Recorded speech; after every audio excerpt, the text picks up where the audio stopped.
Hello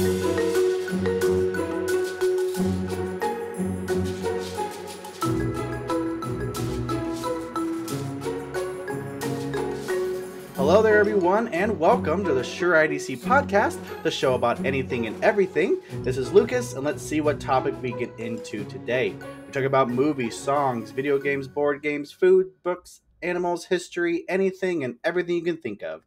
So sit back, relax, because we're just here to have a good time. Today, we are talking about a topic that may not be talked about a lot. There are a whole lot of people in this world, and sometimes people are just lost, or maybe not all there in society. We are diving deep into the topic of the criminally insane and discussing the deep thoughts around that.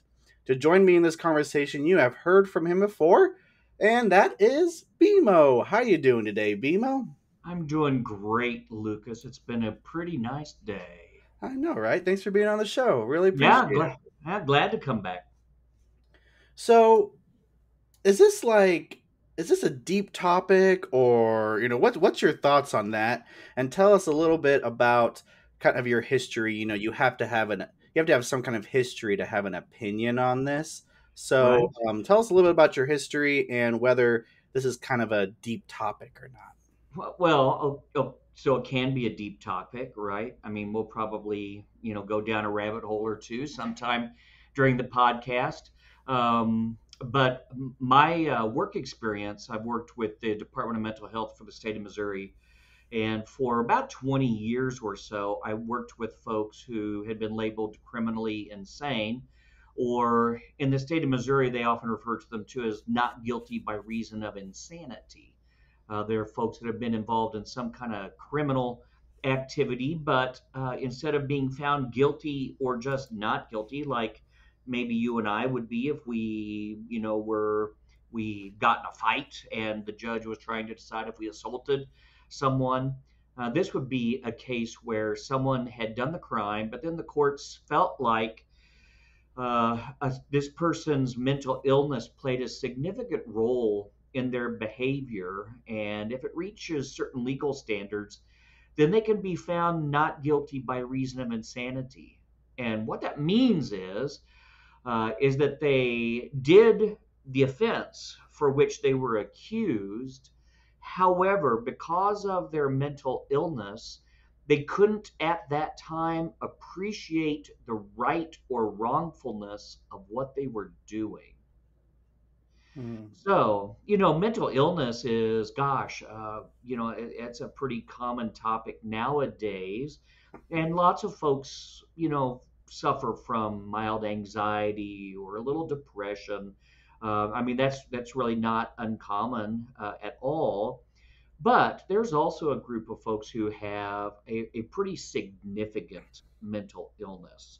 And so those folks might have diagnoses like schizophrenia or bipolar or major depression. And sometimes those illnesses can be so impairing that a person might act out without really understanding what's going on. So, for Hmm. about 20 years or so, I kind of worked for the state, kind of monitoring those folks and making sure that most of mine were all back out living in the community, but making sure that they were doing so safely. Hmm. So what is the level? Like, what makes someone criminally insane? Like, what is the definition? Like, what's the level that they have to reach to actually be determined that? Right. So great question. And for your listeners, if they're in different states, this is a state by state legal issue. Hmm. And so some states have a not guilty by reason of insanity. Some states don't offer that as a defense, or some states may offer a defense of guilty but insane. So it kind of depends on where you're living. In the state of Missouri, it's kind of a two-pronged test. One, you have to prove to the courts that you have a significant mental illness. Hmm. And then two, you have to prove that at the time, the illness was so severe that it kept you from really knowing what you were doing. That's a those are pretty tough standards. Maybe proving that you have an illness. Maybe you were already seeing a doctor, maybe you've already been diagnosed, and so maybe coming up with a diagnosis wouldn't be difficult. But man, proving that at the time of the crime, that you didn't appreciate the wrongfulness of what you're doing, that that's a pretty high bar to get to.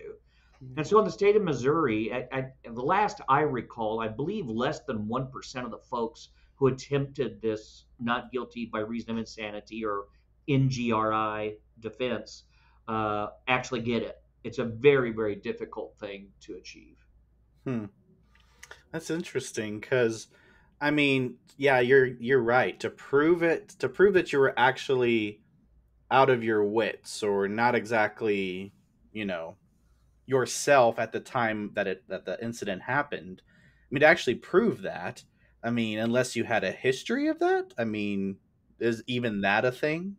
Right? Yeah, yeah. So if you had a history of it, and maybe you were able to prove that some of your previous symptoms, if you're schizophrenic and maybe you see things or hear things, then maybe you felt like you were acting in self-defense.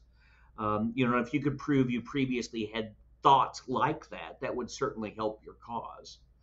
I don't know. You're a little bit younger than I am, and so you may or may not remember. There was in Texas.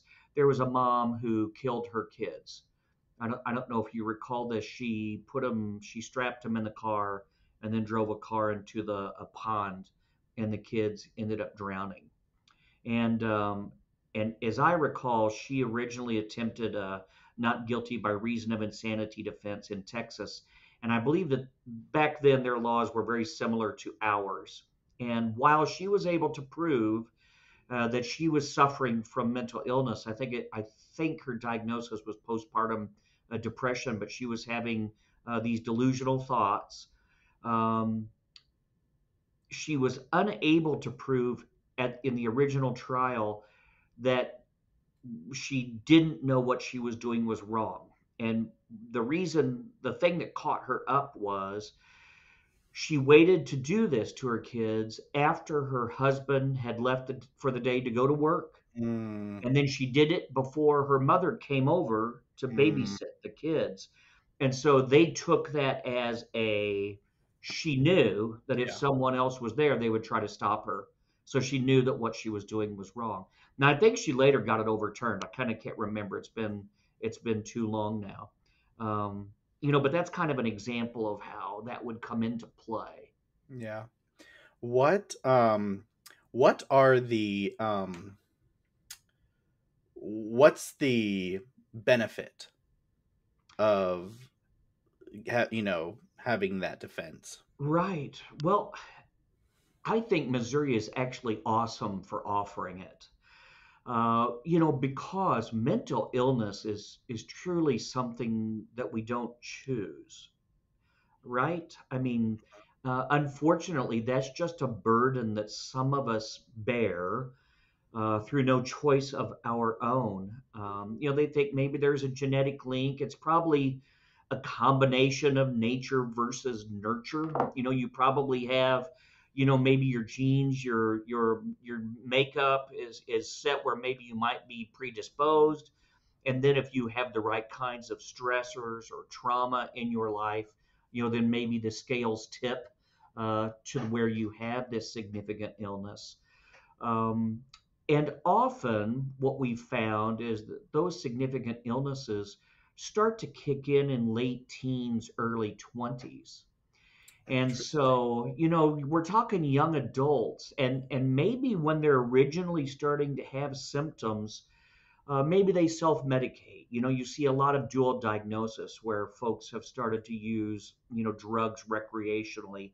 Mhm. Perhaps maybe because it helps with their symptoms, or they're not quite sure what's going on, or they're just in denial a little bit. Yeah. Because we all know there's a stigma attached to mental illness. It's certainly improved a lot, over the last 10, 15 years, but still, people kind of, if you said you had a significant illness, people might look at you kind of funny. Yeah. And so people, I think, they don't want to think that that's me. And so even if they get treatment and maybe they get medication and the doctor says, hey, we think you have schizophrenia, I don't think that it would be so odd for any of us to say, nah, I was just tripping. I did this or I did that or I'd Yeah. been up too long, and try to deny it and kind of talk ourselves out of it. And what happens is sometimes for folks who have the illness pretty severely and the symptoms can get very severe, they might commit some kind of an offense, including I've had people who have killed people. Um, and and so uh, but after that happens, if they were truly so sick that they didn't really understand what they were doing, is the right thing then to throw them into a prison, with a bunch of criminally minded folks? Or, in the state here, what we end up doing, the courts end up remanding them to the Department of Mental Health. They go into one of the state's hospitals. And if the illness can be treated, then they treat the illness. And, if it is controllable, then under certain circumstances, just like someone who gets out of prison on probation, they might release the person to live in the community as long as, they're seeing their doctor and taking their medication, making sure that they do the things they need to do to keep their illness under control. But I think it's a great thing. I really don't think that throwing folks like this in prison would be the right thing, would be the humane thing to do. Yeah. Now, family victims of family members or the victims themselves might disagree. They might say, well, you know, crazy or not, they still committed the crime, and there is some truth to that. But I think if we're going to be a humane society, I think it's the right thing. Yeah. Man, there is so much here. There is just, there's so much to unpack and everything, and there's just a lot of layers, a lot of aspects to this. And it's not a topic that, I mean, I didn't lie at the beginning of the episode, it's definitely not a topic that is talked about. And I'm just kind of curious on, your thoughts on mental health and everything. I mean, uh, because that's something that fascinates me. I don't talk about it much, but um, Well, just well, especially in my time period, in my life, mental health has been, it's kind of, it's become normalized, like you said, but at the same time, it's not talked about. I feel like, yeah, we're not quite 100% where we want to be yet. yeah, But like yeah, it's, we've improved a lot. But Lucas, if you go back, it's really kind of in our lifetimes that there has been significant changes to the way that we can treat mental illness. It used to be back in the day that about the only option you had was to drop off your family member or your loved one at one of the state institutions, and they were pretty much just warehoused. yeah, Nobody really knew what to do with them. And of course, some of them might be dangerous, some of them might not. But literally, like here in St. Joe, say if you had a kooky aunt, you could pack her up in your car, throw her stuff in a couple of suitcases, drive out to the state hospital, and just drop her off and leave her there. mm, And she would get committed and maybe never get out of the hospital again. I mean, we look back on it now and we think, gosh, that's crazy. How could we have ever done that? But we did. Um, yeah, then they found some medication, Thorazine, that would kind of help keep some symptoms under control. But what it really became was just kind of a medical restraint. It would dull a person and medicate a person so much they wouldn't act out, but they also didn't have a chance to really experience life at all. mm, But then in the 90s, um, pharmacies began to have some breakthroughs and come up with medications like Haldol that could treat schizophrenia and knock the symptoms out. And a lot of people, for a lot of them, it was truly miraculous. And ever since then, there have been, additional significant semi-miraculous improvements in medications. in addition, during that time frame, kind of in the 90s when Reagan was president, there was a big movement across the country to deinstitutionalize folks. Hmm. They really recognized that that model was a crappy model and it didn't really work.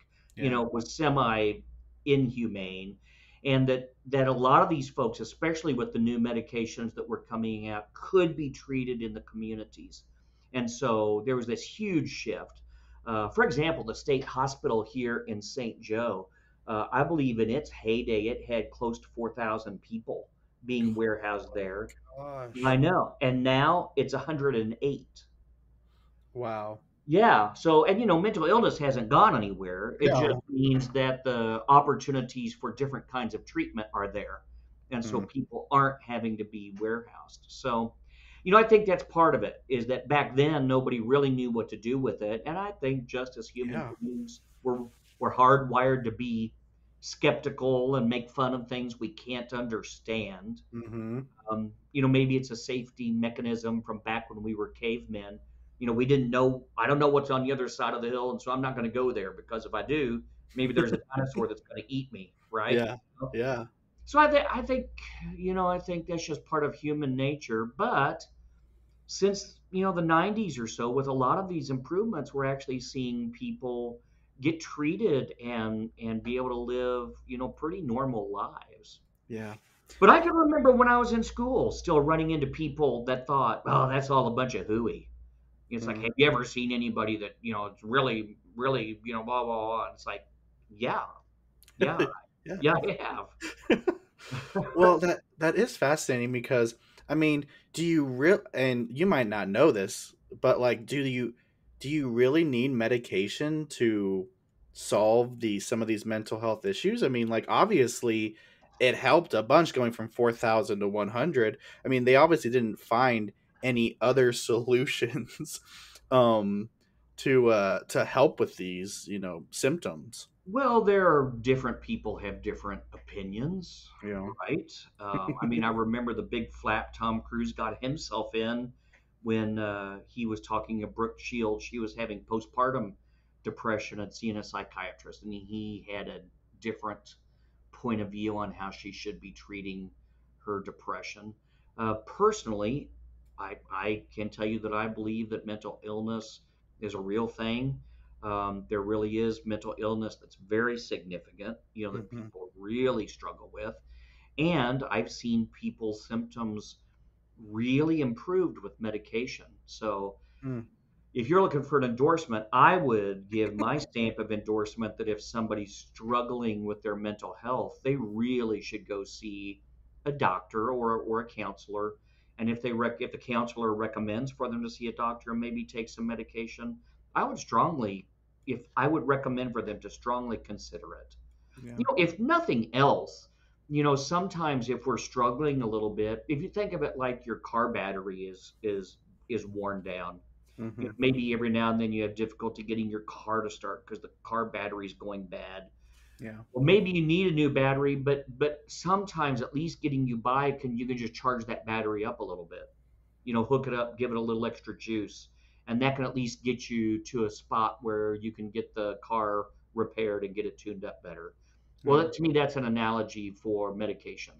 Hmm. Sometimes you need a little more than that. Maybe you need some counseling or to identify what it is in your life that's causing you this anxiety or this stress. But sometimes medication can be that that charge to your battery that can get you to the point where then maybe you can do some self improvement. Yeah. Yeah. That makes sense. I mean, I was just curious your thoughts on that because, I mean, you and I mean, me studying what I did in college, studying. I think I studied for a year and a half, 2 years psychology and and everything, and we both kind of know the history of mental illness and what they did. I mean, you were warehouses and stuff. I mean, even back before that, it was even worse because they Right, actually tested on right. people and they did weird things. Well, here in St. Joe, they've got the Glore Museum, the Glore Psychiatric Museum, and it's supposed to be one of the 10 strangest museums in the United States. I think NPR even did a documentary on it. and you can go through and they still have, for example, all the items that a person who would swallow things, and they've got this whole slew of things that this person had swallowed. But you can also see other treatment methodologies, like they would put them in a sweat box, and they think that somehow by exposing them to this high heat and having them sweat a lot, it would sweat out the mental illness. I mean, it's just crazy stuff. But if It's anybody's ever in St. Joe, and you don't, you have to have a stomach for what you're going to see a little bit. But yeah, if you're into the macabre a little bit, it's a pretty cool tour. yeah. I mean, just studying about those insane asylums and just I mean, there's a reason why they're like the number one visited spot for ghost adventures.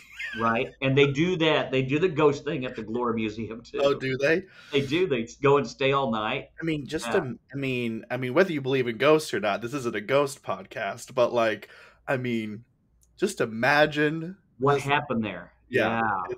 it's It, it, it's it creepy. just researching it. You don't really want to dive deep into it because you won't find happiness. Yeah. And sometimes the folks with whom I worked, didn't do serious things.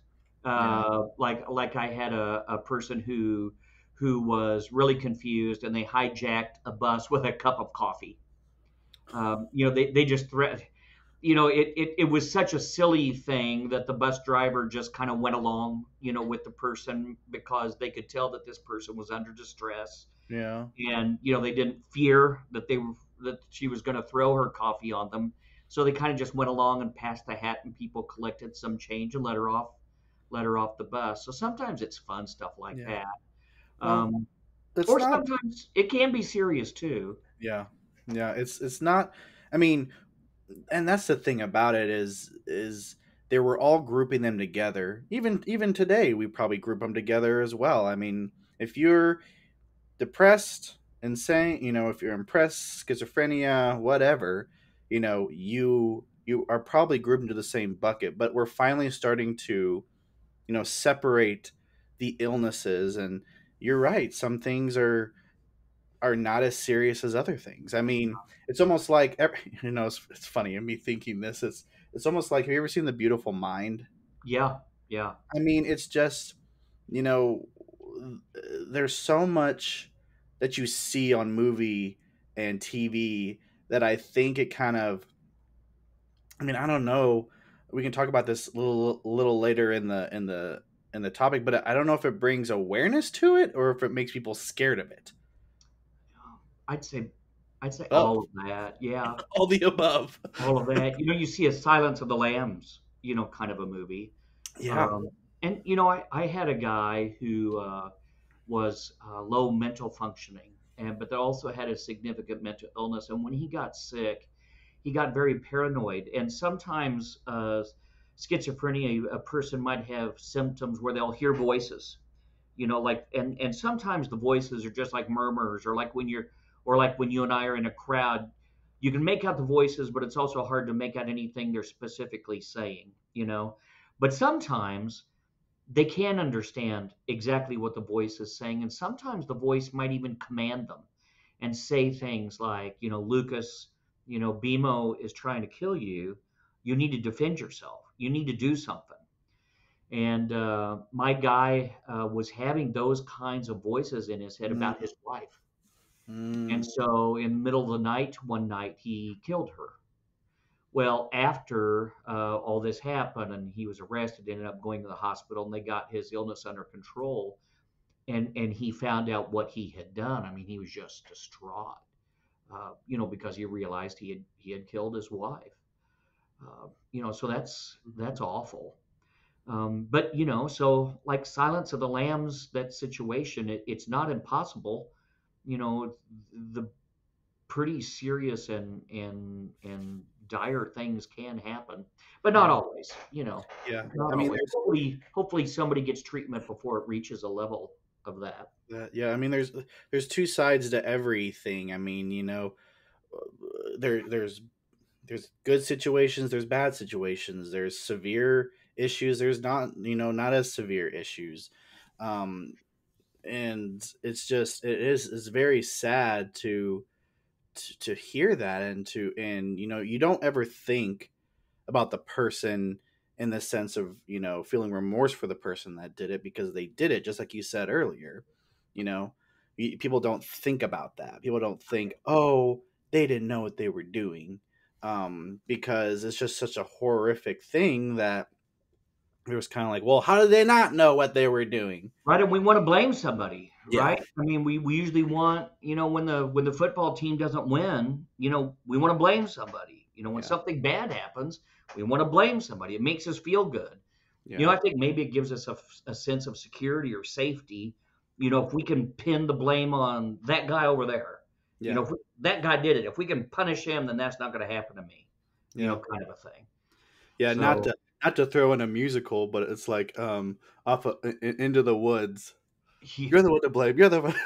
right, right, But exactly. I'm sitting here thinking, and I think the only thing that I'm thinking about while we're having this conversation is what makes someone, what is going on in that person's brain, with the the just the neurons and everything, and what exactly is going on.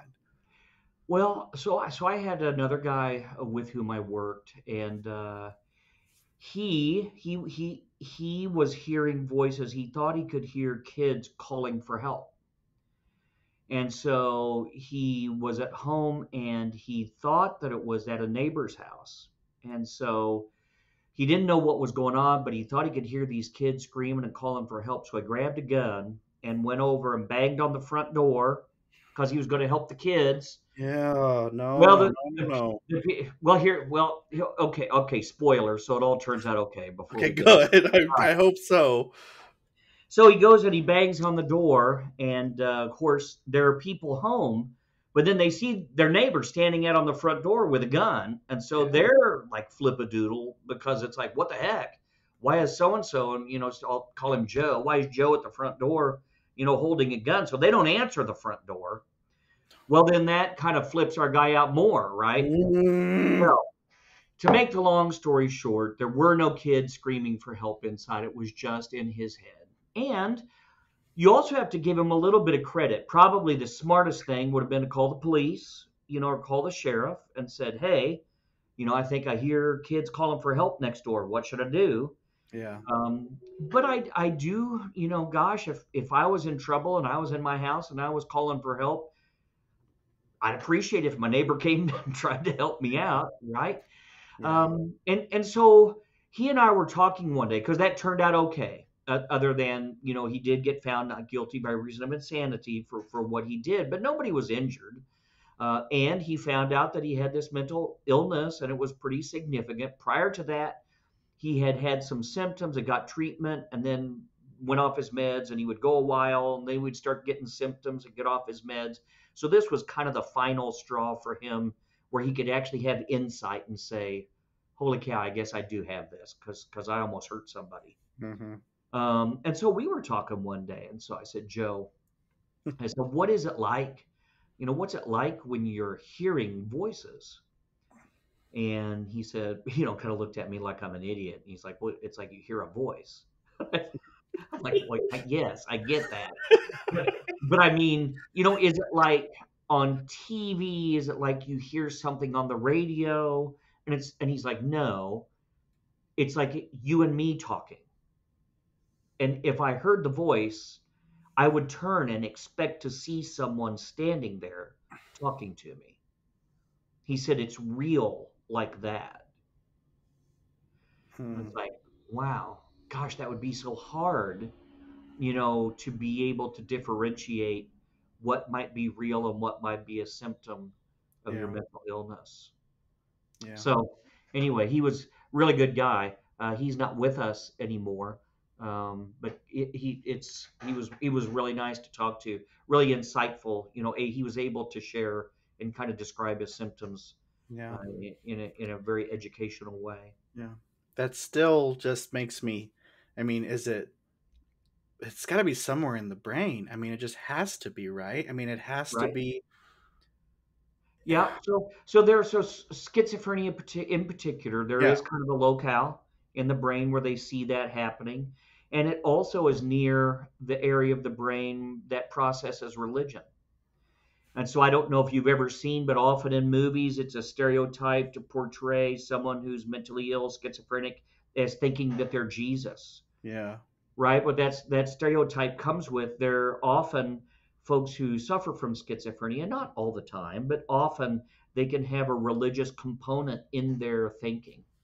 That Hmm. either they are Jesus or there's some kind of a second Or an coming. angel, or Well, right, or the gal that I referenced earlier in Texas that killed her kids, she had a religious component. She thought that God had told her that if she killed her kids, it would absolve the world from sin. And so she was kind of willing to make that sacrifice, that if she got rid of her kids, then that would save everybody else on the planet. So there was kind of a religious component to that too. that is crazy. Like, I can't even wrap my mind around it. Like, Uh, that didn't Okay. answer any questions. That just led to more questions. So my mom sometimes we'd be talking and your parents are in Yeah. her very naive way she would say, she's like, well, BMO, why do they do that? Yeah. And I'd say, well, yeah, mom, that's the point. Yeah. Is that most people wouldn't do that. That's what makes it an illness, Yeah. so I mean, how many people are out there right now, you even yourself, trying to figure out what makes someone tick, what makes them hear the voices that they, it obviously in their head, but it's not in their head to yeah, them. yeah. What And by the way, before we do too much us and them, this stuff is very much on a continuum. it is. It's not like a light switch that's either on or off. It's not. Yeah. All of us have a little flavor of something, and also, sometimes people will say, well, I'm feeling a little bit of this or I'm a little bit of that. Am I crazy? And usually my answer would be, well, yeah, you probably are a little bit, but is it diagnosable? Is it to the point where it's impeding your ability to hold a job? Is Yeah. it impeding your ability to have a family, to have relationships? That's when you start to think, maybe this is an illness that needs treatment. Because all of us have a little bit of something. All of us get depressed. Yeah. When you lose a family member, I mean, it would be unusual if you didn't get depressed. It's Yeah. very, you should. So, we all go through really difficult things, but, significant illness is something else. Yeah. Yeah. I'm just interested in why. I mean, like, and not just saying, well, why does that happen? But like actually trying to understand not just why that happens, but like why that has to happen. Well, that's the $20,000 question, though, right? I know, right? That's what this podcast is all about, to get the And- answers we right? deserve. Well, the answer is there is no answer. Emo Well, maybe, surprise, but I had you on the podcast to solve the mental health issue, pretty there you much. go. So Well, we have to solve it in the next 20 to 30 minutes. So well, let's solve the stigma of it. How about that? yeah, yeah, We'll at least get people to be more compassionate and understand, that this is something often that's beyond people's control. yeah, We really, even with all the improvement that we've made since the 90s, we're really only treating the symptoms of it. yeah, We're really not attacking the root cause of yeah. it. I mean, that is pretty incredible that there are medications out that can stop the cases of schizophrenia or the Yeah. symptoms of schizophrenia.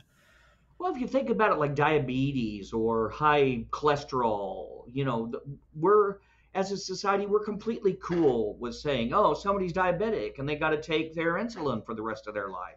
Yeah, But then we don't think, wow, that's weird. yeah, Or somebody, has high cholesterol, you take your pill. My doctor diagnosed me with high cholesterol. And so he's like, I want you to take this pill. And I'm like, yep, but won't I have to take this for the rest of my life? And he's like, well, yeah. He goes, people live a long time now. And I said, well, I know that. And he goes, you know why? And I said, no. And he said, because they take their pill. It's like, okay. But you don't say, ooh, BMO's got high cholesterol. I don't know if I'm going to invite him over to supper. Yeah. Yeah. But mental illness for some reason, still carries a strange stigma. Maybe because, people act unusually, they act odd, and maybe it's just not been enough time. Because since it's just in our lifetime, not enough of us have been around long enough that it seems normal. But it's Yeah. getting normal. There's even a musical, next to normal, Yeah. that addresses mental illness in a family. A great show, won Best Musical of the Year, and won a Pulitzer Prize Wow. as a show. Yeah, yeah, very Well, moving. when did that come out? Do you remember? 90s, maybe 2000s. Wow. Don't So yeah. remember. So around that 10, Yeah, 20 year ago mark. yeah, yeah. So yeah. It would have been around that time frame. Somebody's going to correct us when they listen to the podcast. Think those guys are idiots. They don't know when. Well, you know what? I won't even let him correct us because I'm going to look it up. Correct ourselves. Well, while you're doing that, I'll say that in that show, it's about a family unit, and the mom has a significant mental illness, and the show's about her struggling to try to control it and find a way to control it, and she is getting to experience what a lot of us that are in the field already know, and that is that there's no magic bullet that even with medications, sometimes medication A will work for somebody, but it doesn't quite work as well with someone else. But Yeah. maybe for them medication B works better, Yeah. or maybe somebody else a little bit of medication A and a little bit of medication B combined work the best.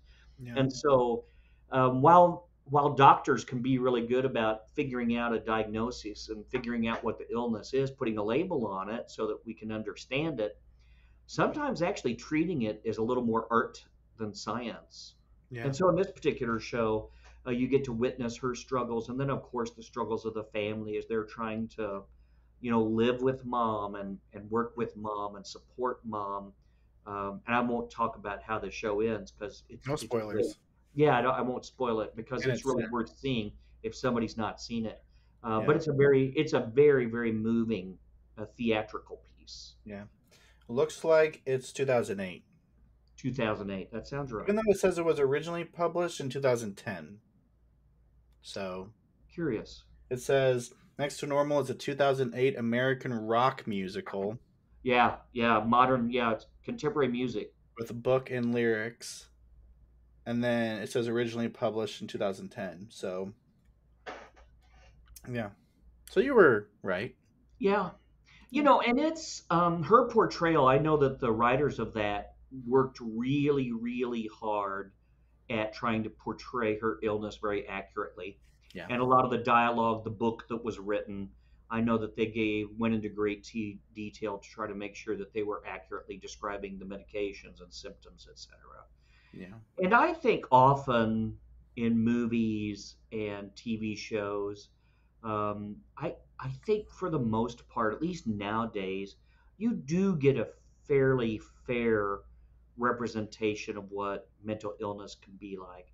Now, sometimes it's just the stereotype junk. Yeah. Um, but one of the best ways, while I say that, I will also come at it back with a caveat. So I worked with a guy. He had a mental illness, but his was drug induced. He had been doing meth and had done so much meth for long enough that it was causing him to have this psychotic break. And so that's Mm. why I had ended up hooking up with him. But he had also done time in prison. And so I asked him once about, kind of movies and how things are portrayed and mental illness and prison, because we have all seen the prison movies where they're always fighting and people get killed and, all this violence and stuff. And so he told me, he said that in his experience, he goes, movies, he goes, he was in prison, I'm thinking maybe 10 or 15 years, somewhere in that window. And he said, probably in my 10 or 15 years that I was there, I did witness almost everything that you would see in a movie. But he goes, on any given day, nothing ever happened and everybody got along just fine. Yeah. He goes, the only difference is when you see it in a movie, they condense all those bad things in like 2.5 hours. Yeah. Where he said if you were actually in jail, it might take 10 or 12 or 15 years to actually witness all that stuff. And so he said, yes, it's true, but it's also not exactly portrayed accurately because the way that it's portrayed is it's like this every day, or every other day you're going to see something horrific happen. Yeah.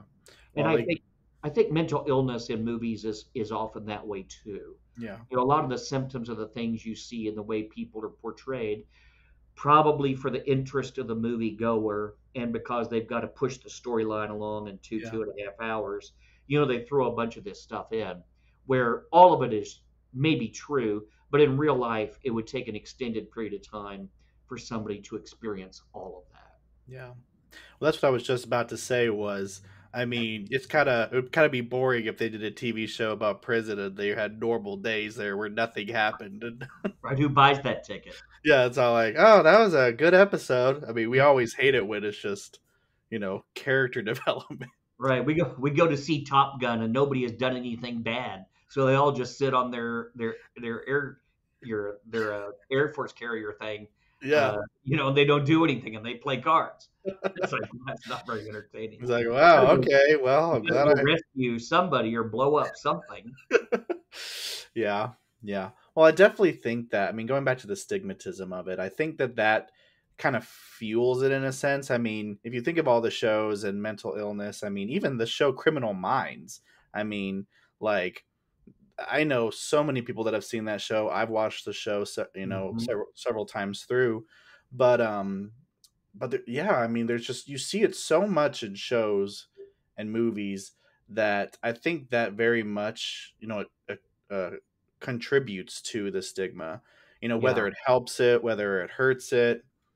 I think it just depends on the person and the situation and what they're watching. But yeah, I mean, you're right. There's just it's not, nothing's wrong with getting help. Right. And Right. whether you have a mental illness or not, Right. And even if if you you just have other problems. And if you get help, even if you do have a mental illness, for the folks that are fortunate where medication, and I knew a lot of them where the medication was just super effective. Just like my medication is for my cholesterol.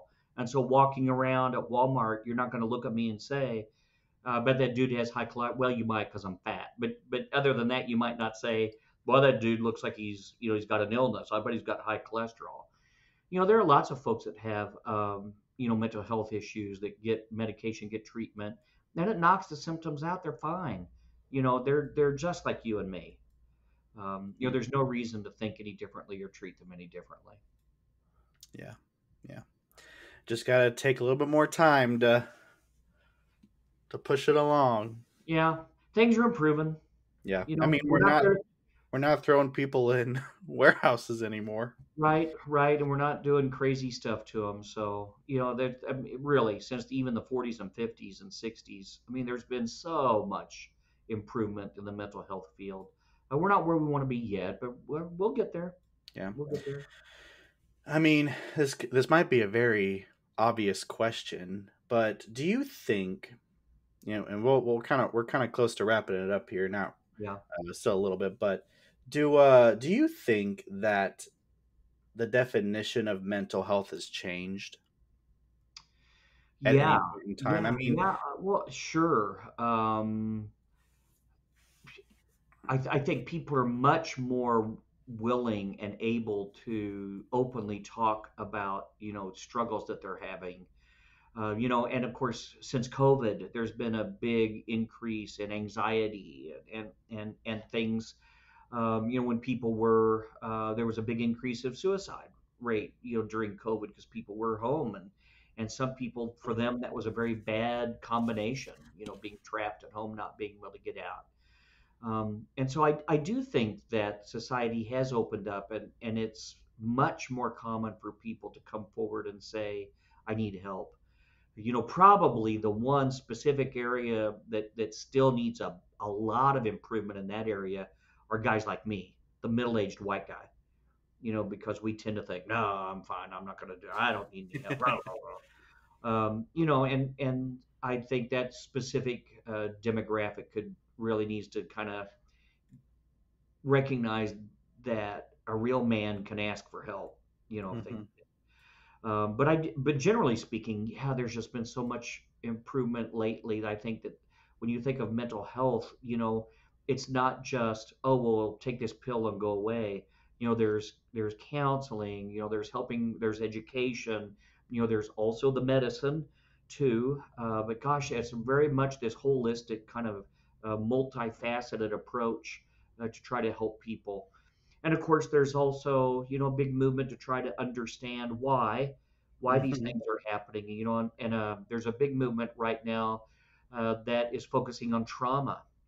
That they feel like a lot of folks who suffered significant trauma early in their life. I talked earlier about the nature versus nurture. Yeah. That maybe they had some predisposition, but then they had this significant traumatic event that kind of tipped them over. But if they can get the person to see that and understand that, you can maybe then help them to better get past that, to a more normal life. So, yeah, I think there's been a lot of improvement, and there's a lot of dollars I think from the federal government and in the state of Missouri too that's getting pumped into like mental health clinics and treatment Mm. centers and things, so that there are places where people can go to get help.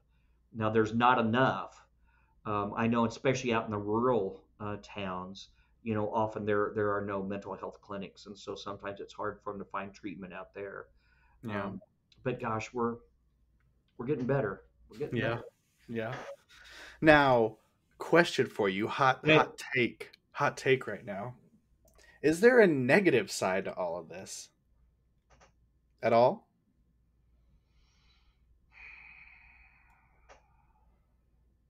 wow, let me think a minute. Yeah, like I said, hot take. Yeah, well, I mean, I want to be thoughtful in my answer. Yeah. Um, it, I don't know. I'm not sure that there is. Yeah. I suppose. Um, I suppose one maybe could maybe try to make an argument, if you want to make an anti treatment argument, would be to not be so reliant on external things, Hmm. like medication. Maybe we could conquer the illness ourselves. For example, I think you mentioned the movie earlier, Beautiful Mind. Hmm. As I recall, the lead character in that refused to take medication. He didn't want it. I believe so. Yeah. Of course, you also have to understand that his illness wasn't so severe that he was wanting to hurt someone else or himself. Hmm. So that's different too, you know.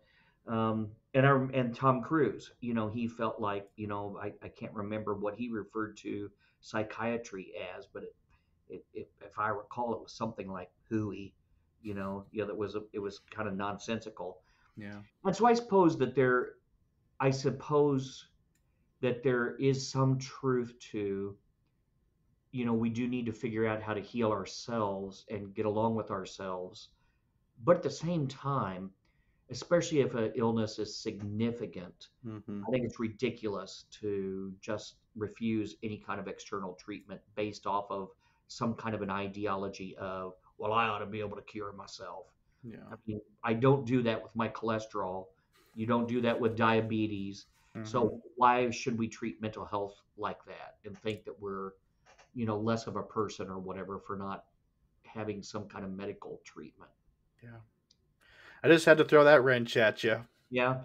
I don't know. I don't know that there's a downside. The only downside is that we don't know enough yet. Yeah. Once we know more, if we can actually figure out what's causing it, then we can actually treat the illness itself. Yeah. And that would be better. Hmm. Yeah. Still a lot more growing. Still a lot Yeah. more learning. I just Yeah. wish I knew why. Just why? Why? Right. Right. But no, I mean, is there? I mean, you kind of wrap. I mean, that was a good final last question. But do you have any other last thoughts or anything you've been wanting to say throughout but didn't really get to it or anything? Oh gosh, let me think here. Let me think if I can come up with a really good story. Let's see here. So yeah, it kind of this well this is kind of serious but not I mean the guy didn't hurt anybody, but Good. this guy I probably had mental illness in his family, lived in a very small rural town, and he had a little flavor of mental illness, but they lived very poor, very meager existence, and by meager I mean kind of a shack on the hill with a dirt floor, didn't Hmm. even have a floor, no running water, and the neighbors always treated him kind of like the hermit on the hill, and they would bother him and pester him, and ultimately I think they kind of wanted his farm. I think they wanted the acreage, Uh, and so one day he went out and he shot his gun in the air. They had come onto his property and they were doing something to harass him, and so he shot his gun in the air to scare him off, say get out of here, I'm going to shoot you. And he shot his gun in the air to show that he meant it. mm, Well, he ended up getting arrested, ended up losing his farm, mm. and he got put into the system, and he ended up dying in the system. So, he never ever got to see his freedom again. So, I guess the moral of the story is we still got miles to go before we sleep. That was a definitely a sad Sorry story. about that. Sorry. You were I don't like, know. this is not a bad story. Well, I was going to do a funny one, but then I thought, well, then that came to mind, and it's more Oh, meaningful. yeah, yeah. There's there's and I think you said it, very well earlier. Everyone has issues. Everyone Right. has things that they're going through, whether it be you're hearing voices in your head, you're depressed, major depression, or you know, maybe just a little depression. You're not happy with your life or how it's going or your job, or I mean just even that stuff. I mean, everyone is going through something. And we just have to understand and see that people are going through things, and try your best to work with them, be patient with them, and get them the help that they need. I mean, how many people do you know and that you know of that don't want help? Yeah. Not very many. I Yeah, think generally speaking, none of us wants to struggle in life. We yeah, all want to lead a normal, happy life for us and our families. yeah, Which, by the way, if somebody's listening to the podcast today and if they are struggling, and they're feeling down, they're feeling blue, they're questioning what they're doing here, they should call and get help. yeah, There's a suicide prevention line that's good. It's an 800 number. It's good all across the United States. yeah, So anybody that's listening to this anywhere in the United States can call this number and they will talk to you. These are people that understand their situation and can help them out. The number is 800 273 8255. That's 1 800 273 8255. yeah. I mean, definitely 100%. If you're feeling, what BMO said, for sure, people are there. I mean, people are there to help you, Yep. and not to self promote anything, but I did do a podcast, I think last season, about counseling, and Awesome. talked about what about counseling, and we talked about the stigmatisms of how it's bad to Mhm. go to counseling, good, and what we know what there is to offer there. And so, if you're curious about that too, go listen to that. Self promotion there. But I think it was a really good conversation. I had it with one of my old psychology professors, who is a counselor, and it was a really good conversation. So if you're also curious about that, go back, listen to that. I'm pretty sure it was last season. I'm pretty sure it's titled "What About Counseling." So we're here, they're there. If you need help, get it. So, thanks for being on the show, Bima. I really Yeah. appreciate it. Glad to be here. Love you. Yeah, thanks. Thanks for having this conversation. I know it was not a not a well known discussion. No, and there's some sadness to it, but gosh, it takes a village. So the more that we all understand, about each other's struggles, the better human beings we can be to each other. Yeah. Well, and just kind of to to end on this is, we talked about, the bad stuff and how there are bad stuff that happens, but just think of how many people that it actually helped. Yeah. You know, all the good stuff that has come out of it. Right. Just, prime example, the local rehabilitation facility went from 4,000 to 100. Yeah. Just Yep. saying. So, thanks for being on the show. Really appreciate it, BMO. And thank you for listening, you listeners out there. Shows come out every 2 weeks on Thursday. You should follow me on Facebook and YouTube. So, thanks for listening. Stay safe out there. And remember, you don't care.